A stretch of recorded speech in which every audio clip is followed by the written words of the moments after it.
สบายดีคณะกรรมการทุกท่านข้าพเจ้าทองดำลูกเมืองไส่วันนี้จะมาคัฟเวอร์ผลงานเพลง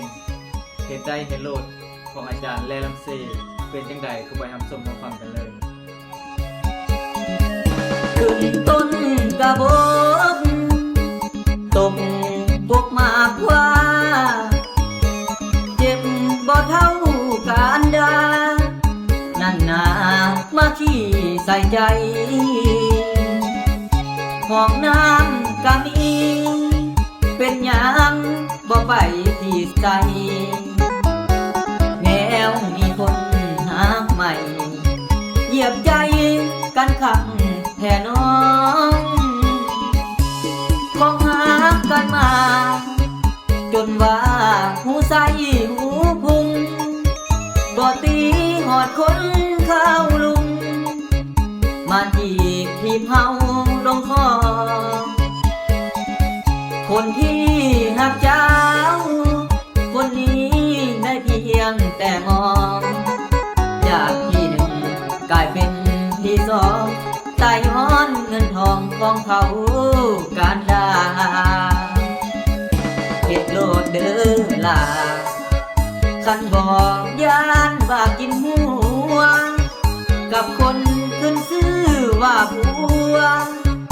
ของเขาเจ้าญาติเอามากามีสินหาโอ้บ่น้องลางว่าเห็นทันตาเห็นใดเห็นไปโลดนะส่งทิมอายมาถ้าเขาคนนั้นขึ้นต้นกระบอกตกกกมากม่วงลาก่อนเด้อคนหลอกลวงบ่ต้องห่วงอายดอกเจ็บจังบาดแผลหัวใจคงหายในอีกบ่นานตกปลุกไม่หัวใจพิการบ่พอละมานเท่าน้องหักโอ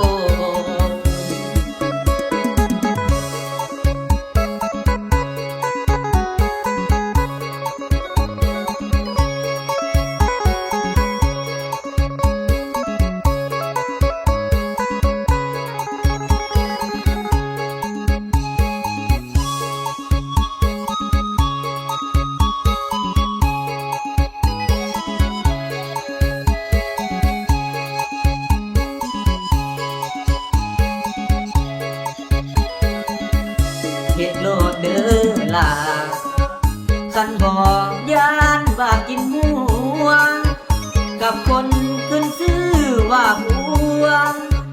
ของเขาเจ้าญาติเอามากามี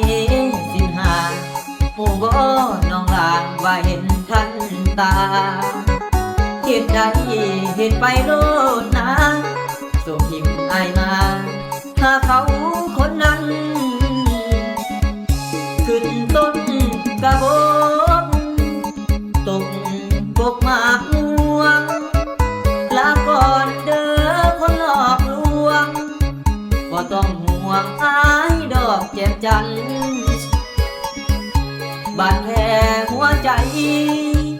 คงหายในอีกบ่นานตกปลุกไม่หัวใจพิการบ่พอ